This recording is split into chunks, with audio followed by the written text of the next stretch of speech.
जय श्री कृष्णा। तो आज प्रश्न आया है कि ये बताइए गुरुजी कि ज्ञानी श्रेष्ठ है या भक्त। अब ये बड़ा ही प्रश्न मुझे हास्यास्पद लगा और बड़ा ही कौतूहल से मैं भर गया। मौलिक रूप से गलत होते हुए भी ये प्रश्न सर्वश्रेष्ठ है। उसका कारण क्या है? हमारे समाज को धार्मिक रूप से भी इतना डिवाइड कर दिया गया है। जैसे अनेक पॉलिटिकल पार्टीज़ हैं, वैसे ही अनेक मतों को बना दिया गया। लेकिन चलिए, उसमें भी कुछ गलत नहीं है। फिर उसमें इतना कंपैरिजन, इतनी प्रतिस्पर्धा कि कौन सर्वश्रेष्ठ है, कौन क्या है, ये मौलिक रूप से गलत है। तो मैं आज इसे समझाऊंगा अपने ज्ञान से, और शायद आप मेरे ज्ञान को ना मानना चाहें। मैं आपसे उम्र में छोटा हूँ या आपको शक्ल से अनाड़ी लगता हूँ। तो साथ में मैं भगवत गीता के श्लोकों के द्वारा भी इसको प्रतिपादित करूँगा। तो देखिए, भगवान तो ईश्वर जो है, जो सबका संपूर्ण लोक का स्वामी है, वो तो एक ही है। वही सबका पैदा करने वाला है, वही सबको पालने पोसने वाला है, वही सबका संहार करने वाला है।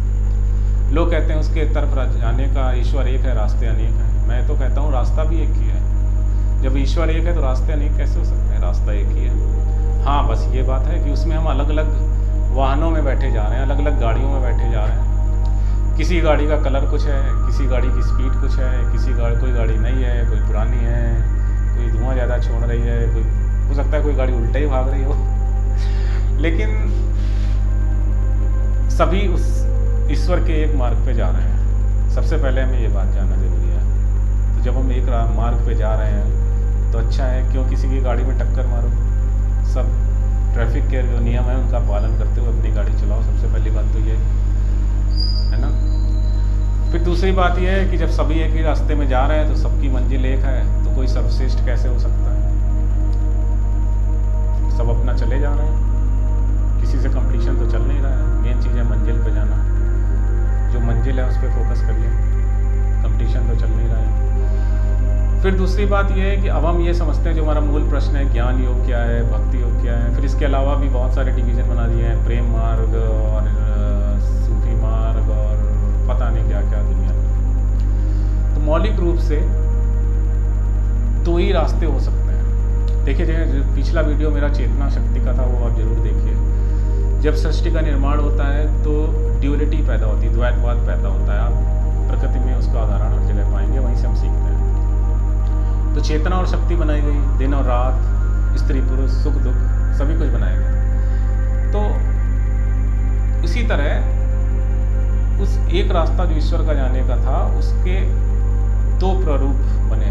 मूल रूप से दोनों प्रारूप एक ही हैं, लेकिन प्रारूप दो हैं। जैसे चेतना और शक्ति मूल रूप से एक हैं, लेकिन जब सृष्टि का निर्माण हुआ तो उनके जो लुक हैं वो डिफरेंट हो जाते हैं। इसी तरह हमारे दो मूल रास्ते बन गए। एक है जो हम बने, हमारा शरीर बना, तो दो ही रास्ते हो सकते हैं। एक शरीर के बाहर जाके हम ईश्वर को जाने, या शरीर के अंदर जाकर। तो जो शरीर के अंदर जाकर के रास्ता होता है उसे बोलते हैं ज्ञान मार्ग या सांख्य का मार्ग। और जो बाहर जाके होता है वो कर्म का मार्ग। जब आप बाहर के समाज में और विश्व में जाकर के आप सारे कर्म करते हो, तो वो एक कर्म योग का मार्ग है।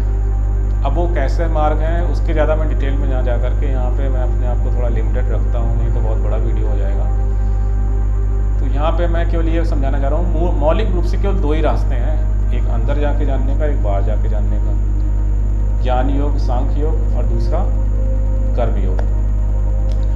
अब बात आती है गीता में इसका क्या, किसको किस तरह प्रतिपादित किया है। तो मैं गीता के श्लोक का उदाहरण देता हूँ। भगवान कृष्ण बोलते हैं अर्जुन से, लोके अस्मिन् दुविधा निष्ठा पुरा प्रोक्ता मयानघ ज्ञान योगेन सांख्यानाम कर्म योगेन योगिनाम।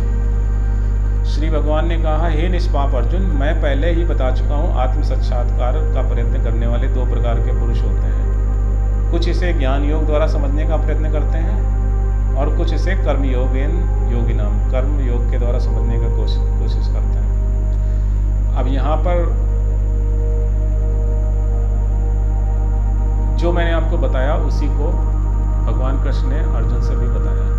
अब गीता कोई बाहर से तो आई नहीं है, अपने अंदर जो परमात्मा है वही श्री कृष्ण जी बोल रहे हैं, वही परमात्मा का ज्ञान आपको भी अपने अंदर मिल सकता है। फिर दूसरा श्लोक है सांख्य योगो प्रतिबाला प्रवदन्ति न पंडिता एकमपास्थितः संयुगवर्यो विदन्ते फलम। अज्ञानी ही भक्ति कर्मयोग को भौतिक जगत से विश्लेषणात्मक अध्ययन सांख्य से भिन्न कहते हैं। जो वस्तुतः ज्ञानी है वे कहते हैं जो इनमें से किसी एक मार्ग का फलीभात अनुसरण कर लेता है दोनों के फल को प्राप्त कर लेता है। अब देखिए इसमें वही बात आ गई जो मैंने आपसे बताई थी कि मूल रूप से रास्ता एक ही है, लेकिन हम जो है उसको अंदर से जब जाके समझते हैं तो उसको अलग समझ लेते हैं, जब बाहर से जाके समझने की कोशिश करते हैं तो उसको अलग समझ लेते हैं। न ही कश्चित क्षणमपि जातु तिष्ठ्य कर्मकृत कार्यते हर्षे कर्म सर्व प्रकृति जो गुणे। प्रत्येक व्यक्ति को प्रकृति से अर्जित गुणों के अनुसार विवश होकर कर्म करना पड़ता है, अतः कोई भी क्षण भर के लिए भी बिना कर्म किए नहीं रह सकता।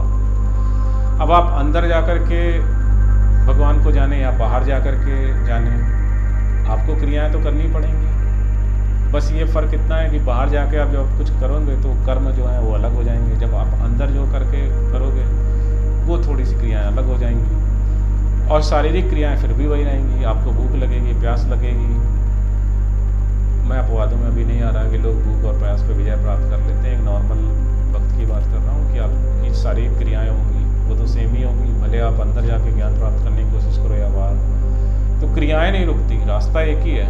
बस ये है कि आप फ़र्क इतना हो जाता है, एक रास्ते में अंदर जा कर के उसे जानने की कोशिश करते हो मूल रूप से, बाहर जा कर के। फिर उसको एक्सप्लेन किया है गीता में कि बाहर जो कर्म योग होता है वो निष्काम तरीके से कैसे करें, अंदर आकर के जो संन्यास योग होता है उसकी भी डिटेल दी है कैसे करें, तो उसमें मैं अभी नहीं जाऊँगा। जो अपने वीडियो का मूल टॉपिक है उसके आसपास ही बताऊँगा अभी आपको। तो मेरा कहने का मतलब था कि दो ही रास्ते हैं, एक आप अंदर जा कर के समझना और एक बाहर जाके समझना। तो अब लोग कहते हैं भाई ये फिर ज्ञानी क्या है, भक्त क्या है, प्रेमी क्या है, तो उसका भी उदाहरण भगवद गीता में दिया हुआ है। ये क्या है, पर्सनालिटीज़ हैं। जो एक भक्त है उसकी पर्सनालिटी किस तरह की हो सकती है, तो उसका उदाहरण है कि चतुर्विद्या भजन्ते माम जना सुकृति नो अर्जुन आर्तो जिज्ञासुर अर्थार्थी ज्ञानी चा भरतर्षभ। हे भरत श्रेष्ठ, चार प्रकार के पुण्यात्मा मेरी सेवा करते हैं, आर्त, जिज्ञासु, अर्थार्थी तथा ज्ञानी। अब पर्सनालिटी के हिसाब से आप किस तरह के हो, आप आर्त भक्त हो सकते हो, जिज्ञासु हो सकते हो, अर्थार्थी हो सकते हो और ज्ञानी हो सकते हो। तो रास्ते तो दो ही थे, एक अंदर जाके जानने का, एक बाहर जाके जानने का। लेकिन ज्ञानी जो बाहर है उनकी मूल रूप से चार प्रॉपर पर्सनालिटी बताई गई हैं, और उस पर्सनालिटी के हिसाब से आप अपना उन दोनों में से कोई भी एक रास्ता चुन सकते हो या दोनों रास्ते चुन सकते हो। अब इनमें से इन भक्तों की पर्सनालिटी में कौन सी पर्सनालिटी सर्वश्रेष्ठ है, ये भी गीता में बताई गई है। उदारा सर्व एवैते ज्ञानी त्वात्मैव मे मतम आस्थिता सा ही युक्तात्मा मावै नुनात्मा गतिम। निसंदेह सब उदार चेता व्यक्ति हैं, किंतु जो मेरे ज्ञान को प्राप्त है उसे मैं अपने समान मानता हूँ। मतलब ज्ञानी भक्त को श्रेष्ठ मानते हैं। वह मेरी दिव्य सेवा में तत्पर रहकर मुझे सर्वोच्च उद्देश्य को निश्चित रूप से प्राप्त करता है। पत्रम पुष्पम फलम तोयम यो मे भक्त्या प्रेक्ष्यति तदहम भक्तुम प्रहस्मामि प्रयात्मानः। यदि कोई प्रेम तथा भक्त के साथ मुझे पत्र, पुष्प, फल या जल प्रदान करता है तो मैं उसे स्वीकार करता हूँ। तो भगवान ने यहाँ पे ये बताया है कि कैसे एक भक्त जो है वो बेसिकली भक्ति मार्ग कोई अलग मार्ग नहीं है। जो भक्त है वो अंदर जाकर के ज्ञान प्राप्त कर सकता है, बाहर जाकर के ज्ञान प्राप्त कर सकता है ईश्वर का, या फिर जो भक्त है वो चार तरह का हो सकता है पर्सनालिटी के हिसाब से, जिज्ञासु, आर्थ, ज्ञानी और अर्थार्थी। अब ये जो ज्ञान मार्ग, भक्ति मार्ग, ये सब बन गए ये कन्फ्यूज़न की वजह से है। अब उसका एक उदाहरण लेता हूँ।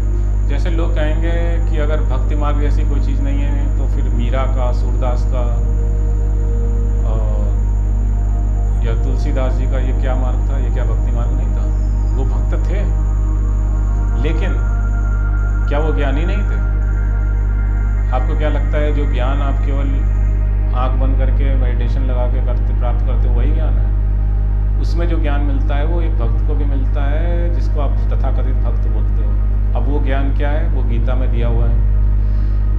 ये ज्ञान है सर्वभूतेषु येनैकं भाव अव्ययमिच्छते अविभक्तम विभक्तेषु तज्ज्ञानम विद्धि सात्विकम।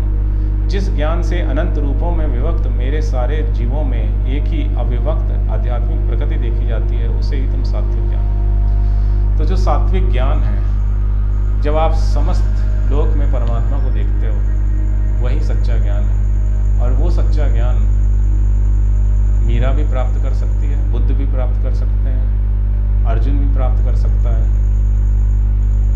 एक को आप कर्म योगी बोलने लगोगे, एक को आप भक्ति योगी बोलने लगोगे, एक को आप ज्ञान योगी बोलने लगोगे, तो क्या वो भक्त नहीं रह जाएंगे? हैं तो सभी भगवान के भक्त, और सभी ज्ञानी भी हैं, क्योंकि उनको सर्व और परमात्मा दिखता है। यही सच्चा ज्ञान है। तो इसलिए बिल्कुल कन्फ्यूजन ना रखिए कि ज्ञान मार्ग अलग है, भक्ति मार्ग अलग है, ज्ञानी सर्वश्रेष्ठ है। हाँ, गीता में ये तो लिखा है कि जो 4 तरह की भक्त की पर्सनालिटीज़ हैं, उसमें ज्ञानी भक्त मुझे सबसे ज़्यादा प्रिय है, क्योंकि भगवान का जो स्वरूप है वो ज्ञान से 100% भरा हुआ है। तो जो ज्ञानी भक्त है वो उनके ज़्यादा करीब है। लेकिन ज्ञान भक्त कोई ये कहे ज्ञानी भक्त भक्ति मार्गी नहीं हो सकता, मीरा नहीं हो सकता, सूरदास नहीं हो सकता, ये गलत है। क्योंकि जो जिसे तथाकथित भक्ति बोलते हैं वो भी ज्ञान से भरे हुए लोग होते हैं, और जिसे तथाकथित ज्ञानी भी बोलते हैं वो भी भगवान का ही भक्त होता है। तो आई होप कि आप लोगों का कन्फ्यूज़न क्लियर हो गया है। और दूसरा, कभी भी श्रेष्ठता का कंपटीशन ना रखें कि ज्ञानी सर्वश्रेष्ठ है, भक्ति मार्गी सर्वश्रेष्ठ है। सभी ज्ञानी हैं, सभी भक्ति हैं, जो भक्त हैं, जो भगवान के रास्ते पर चल रहे हैं। रास्ता एक ही है। जैसा मैंने कहा, सबके तरीके अलग अलग हैं। किसी की गाड़ी का स्पीड कम है, किसी का ज़्यादा है। सभी को एक दिन वहीं पहुंचना है। धन्यवाद। जय श्री राम।